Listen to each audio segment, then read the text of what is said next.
Red Bull admits F1 title hopes in tatters after Max Verstappen's Austrian GP clash.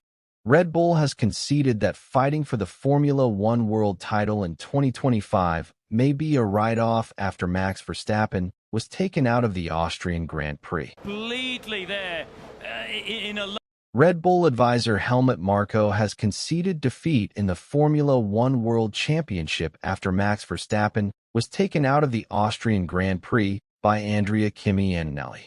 Verstappen was struck by Antonelli on the opening lap and dumped out of the race, and now trails championship leader Oscar Piastri by 61 points. Piastri finished second, behind his McLaren teammate Lando Norris, as the papaya-colored team flexed its superior pace advantage.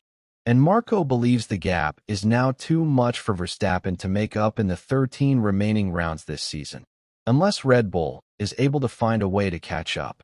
We've got some updates coming over the next two races, but this was a performance that, I'd almost say, yes, it forces us to write off the championship, Marko told Austrian TVORF. When asked if he was being serious, Marko added, "With this kind of gap, and unless we manage to catch up soon enough to win on merit, I mean, how many points is Max trailing now?"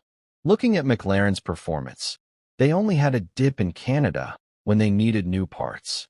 That's not something we can rely on happening again. So no, it doesn't look good. Unfortunately, it's both the time gap and the 60-point margin, which is nearly equivalent to 3 race wins. That's incredibly difficult to recover.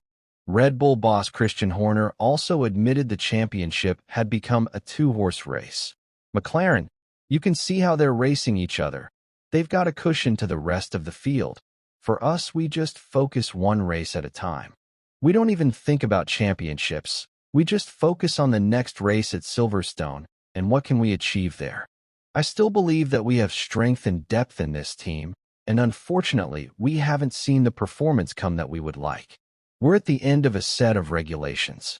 I think we are compromised by some of the tools that we have, but it's the same fundamental group of people that 18 months ago had designed a car that won every single Grand Prix by one.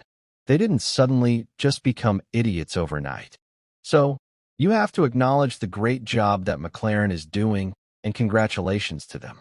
But for us, it's just about working harder, because everybody's working incredibly hard. It's just working smarter. And let's see over the next few races.